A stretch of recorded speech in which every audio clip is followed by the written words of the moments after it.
SummerSlam 1997, also known as SummerSlam Hart and Soul, featured a WWF title match between champion The Undertaker and challenger Bret Hart. In this main event match, Shawn Michaels served as the special referee, a guy who was having a lot of problems with the Hitman.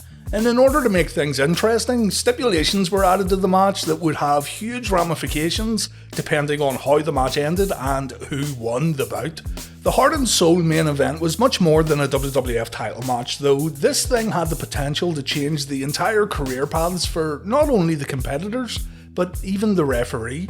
And with this in mind, the WWF pulled off a masterful match finish that played incredibly well into the story they were trying to tell. Personally speaking, I think the end of Hart vs Undertaker was one of, if not the best match finish the WWF ever produced. And what's more, the guys inside the ring pulled it off to perfection. It really couldn't have went any better. The match not only played into Bret Hart's desire to win the WWF Championship for a fifth time, but it played into the animosity between Hart and Michaels. Those stipulations I mentioned were supposed to safeguard Bret and Shawn to ensure the referee done his job and called things right down the middle. And while these safeguards initially worked, it was actually The Undertaker who suffered due to Bret and Shawn's issues. The ending of SummerSlam was the catalyst for bigger things also. The winner of this bout would defend the title in Montreal just a few months later at the 1997 Survivor Series, and it makes you wonder what could have happened if the outcome of the Hart and Soul match was different. This is the SummerSlam 1997 main event and the masterful finish to Bret Hart vs The Undertaker. So let's set the scene. The last time Bret Hart held the WWF Championship before SummerSlam was way back in February. Hart had won the WWF title at In Your House Final 4, but he dropped it the following night to Psycho Sid, thanks to Stone Cold Steve Austin. From here, Bret Hart had the legendary submission match at WrestleMania 13 against Stone Cold, and shortly thereafter, the Hart Foundation faction was formed. Bret, now a full-blown heel, felt that there was nothing but injustice in the World Wrestling Federation. The bad guys of the company were the ones getting all the opportunities, and the Hitman felt that the fans were siding with the villains of the World Wrestling Federation even though he'd done all he could to be a hero. Making things even more interesting though was the fact that Bret only felt this way towards American wrestling fans. The Hitman would say his fans in Canada, Europe and everywhere else in the world still looked up to him. And this helped create a really interesting dynamic where the Harts would still get cheered outside of the United States. They were seen as the good guys to everyone else but the wrestling fans of America. This made things incredibly interesting, and it was something that the WWF failed to recreate in the years following Bret's departure. Seeing the fans of America ripping into the Hart Foundation, but then witnessing a sea of maple leaf flags when the WWF travelled north was incredible. And in a way, Hart was getting the best of both worlds here. I don't think I need to talk in depth about the relationship between Bret Hart and Shawn Michaels, as it's one of the most well documented real life feuds in wrestling history. Quite simply, the two men didn't like each other on a personal level. Following WrestleMania 13, Shawn had made his in-ring return after losing his smile. Hart vs Michaels was booked for the 1997 King of the Ring, but the match didn't happen due to the building animosity backstage between the two men, animosity that would eventually result in the two having a legitimate backstage scuffle. The match was going to be short, seeing as Bret had a legitimate knee injury, and so the World Wrestling Federation came up with a stipulation for Hart vs Michaels at King of the Ring. If Bret couldn't beat Shawn in 10 minutes, then the Hitman wouldn't wrestle in the United States of America ever again. It makes you wonder what the outcome of this match could have been. Keep in mind that the pay-per-view following the King of the Ring was Canadian Stampede. So maybe the plan was for Bret to lose at the King of the Ring in order to make the big Calgary match even bigger. In the King of the Ring match also, each member of the Hart Foundation would get handcuffed to a ring post to ensure they didn't interfere. So who knows how this would have played out and what the planned finish was going to be. As mentioned, the match didn't happen, but the whole stipulation about Bret never wrestling again in America was revisited in the SummerSlam Hart vs Undertaker matchup. Bret announced that if he didn't beat The Undertaker at SummerSlam 1997 for the WWF Championship, then he wouldn't wrestle in the United States ever again. The Undertaker took Bret up on his offer, and so the SummerSlam main event already had a lot on the line. There was more than enough here to get fans engrossed in the match, and there was a lot of speculation about what could happen if Bret lost this match.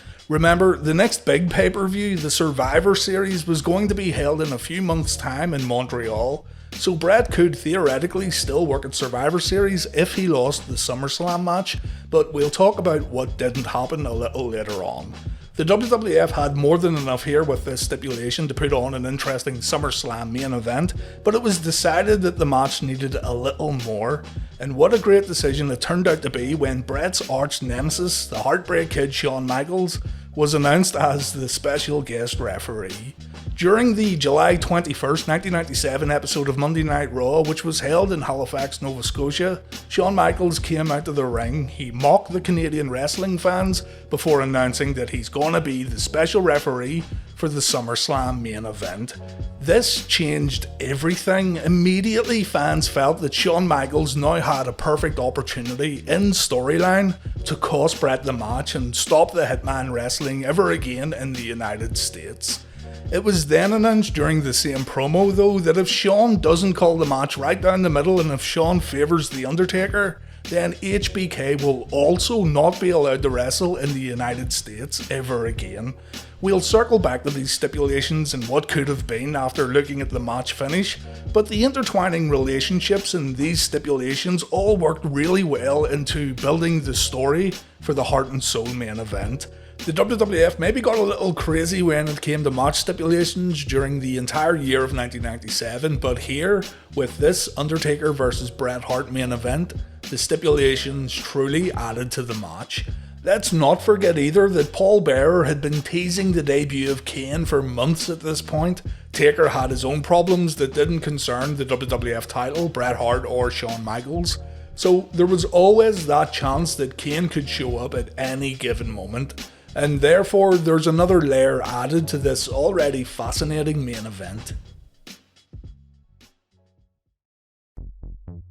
Let's look at the finish of the match then before continuing on, as we really need to see what happens before talking any further. There's a great quote from Jerry Lawler before the main event match takes place. The King says that Shawn loves being the centre of attention, and tonight, some kind of way, Shawn will manage to be the centre of attention in this matchup. Bret gets some hate after his entrance by making the fans listen to the Canadian national anthem. HBK comes to the ring to a great ovation, and when the lights go out and The Undertaker makes his entrance, the audience goes absolutely insane. A lot was on the line in this matchup. As mentioned, it was more than just a WWF Championship main event, and it was really anyone's guess as to how it would end. The bout itself is fantastic. Shawn does all he can to keep things in check as Bret tries to use underhanded tactics to stay on top of the dead man. And The Undertaker was on great form for this bout also. The whole thing comes highly recommended, but let's fast forward to the end. Bret applies a sharpshooter on The Undertaker with Taker's legs wrapped around the ring post. Shawn wants Bret to release the illegal move. Bret refuses, and so The Undertaker uses all his strength to break the hold and Bret falls onto Shawn. HBK plays his knee injury up a little, and this gives Bret an opportunity to grab a steel chair. The Undertaker takes a ridiculous chair shot in the middle of the ring, but somehow the Phenom kicks out. Bret blames Shawn. HBK didn't get into the ring quick enough, and so the Hitman needs to go back to work and try once again to end this match. Shawn notices the chair and he confronts Bret. Bret tries to blame it on a fan at ringside and he goes back to work on The Undertaker, but Shawn isn't letting go. He pulls Bret away from his opponent. He again asks Bret did he use the chair. Bret says fuck you and he spits on Shawn. By God, does he spit on Shawn. Infuriated, Shawn recklessly swings the chair, Bret ducks out of the way, and The Undertaker gets absolutely wrecked with a thunderous chair shot from Michaels. Bret instantly pins The Undertaker, and credit to the production team here, the camera zooms in on Shawn as he now has a decision to make. Does he call it right down the middle like he promised he would, or does he attack Bret? With Bret's spit still hanging from his face, Shawn decides to count the Undertaker's shoulders to the mat. 1, 2, 3. He then walks away from the ring as Bret begins celebrating his 5th WWF title win. The cameras stay on Shawn as he walks to the back, knowing that he made a huge mistake by swinging that chair, and when the Undertaker wakes up, he goes after the Heartbreak Kid.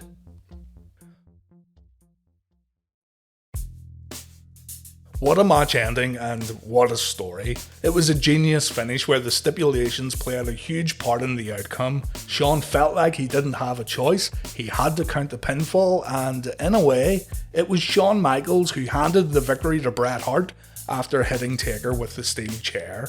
Bret managed to keep his heat too, spitting on Michaels, ducking the chair shot and taking advantage of the situation was absolutely masterful on the part of the Hitman, and the fans were left shocked at how things played out. Shawn had to reluctantly count the pinfall and Bret was taking advantage of his arch nemesis making a grave mistake.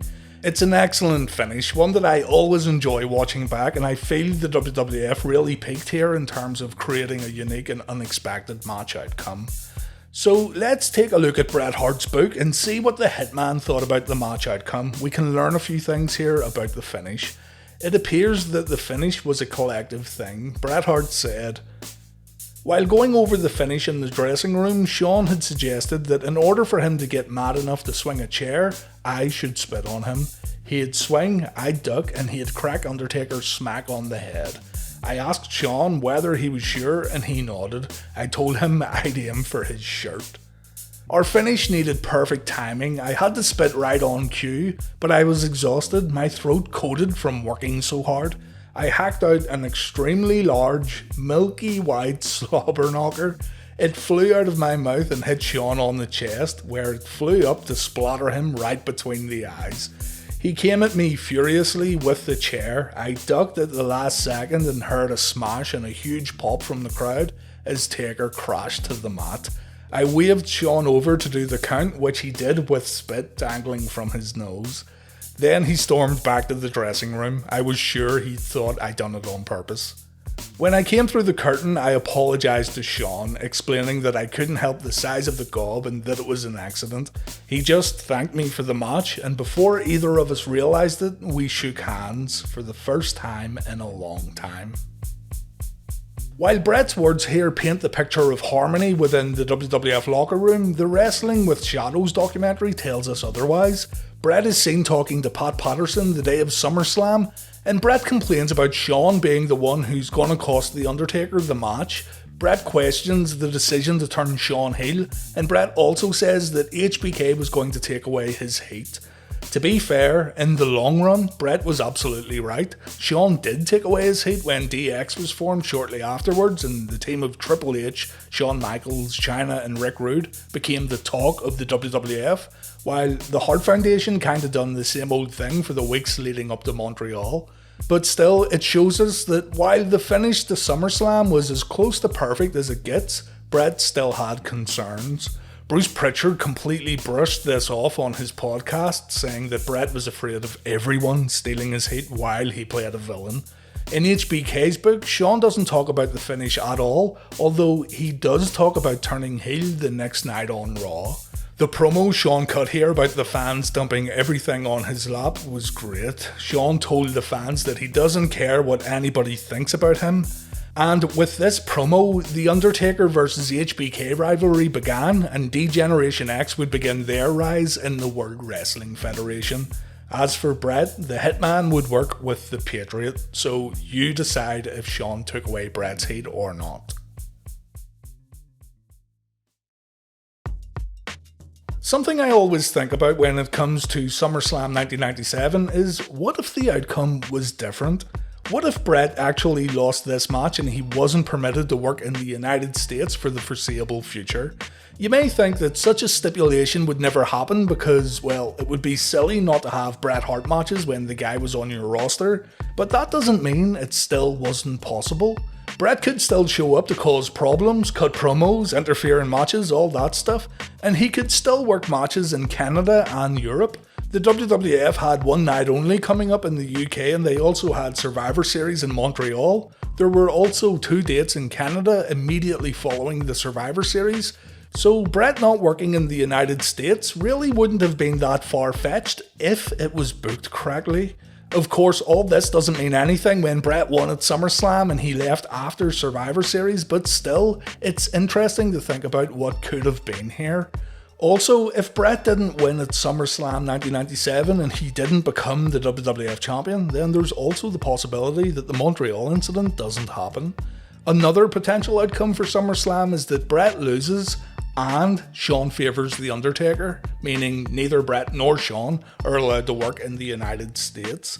This could have potentially led to both men having a non-title match away from American soil, possibly at Survivor Series 97. Maybe the right to work in America again is on the line or something like that. It's all fantasy booking though, and it's all theoretical, but that's what makes the Hart and Soul main event so good. A lot was on the line and there were so many different paths the superstars involved could take. Something else to think about too, as good as the finish was, it can also be argued that the overall outcome was maybe the worst thing that ever happened to Bret Hart. Winning the title meant Shawn turned heel and DX happened, and winning the title also meant that Bret would be the champion when walking into Montreal for the Survivor Series. Had Bret not won the match against The Undertaker, then there's a possibility that the whole landscape of the World Wrestling Federation would look very different in late 1997 and beyond. The Undertaker kinda gets forgotten about in all this, as he was just a victim of Shawn and Bret's bickering. But as Bruce Pritchard revealed on his podcast, the plan was to always take the belt away from Taker because he wasn't gaining enough sympathy as a babyface champion. And to that I say that not every babyface needs to be sympathetic, but anyway, the Undertaker vs Kane program didn't need the WWF Championship.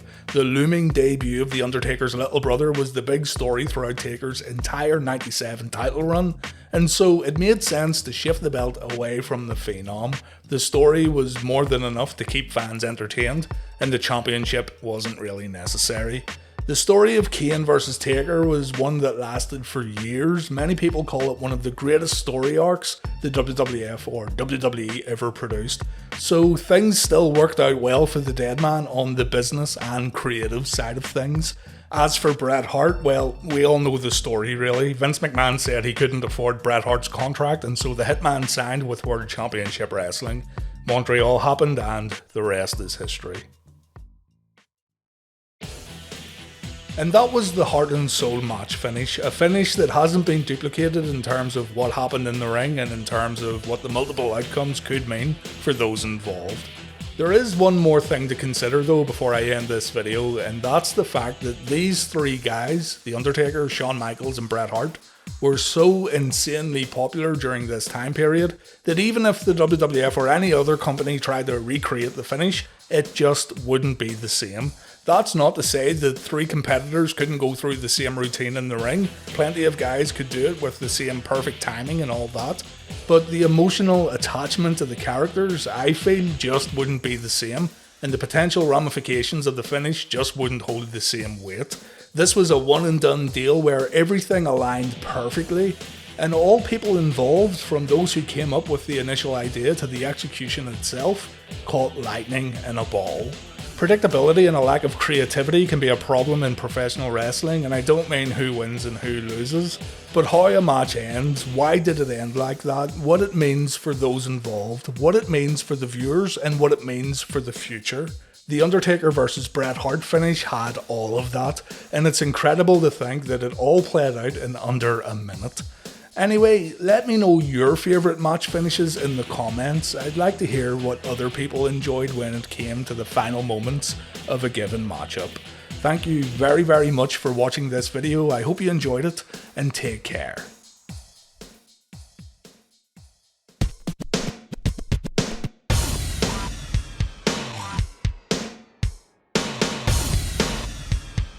Check this out.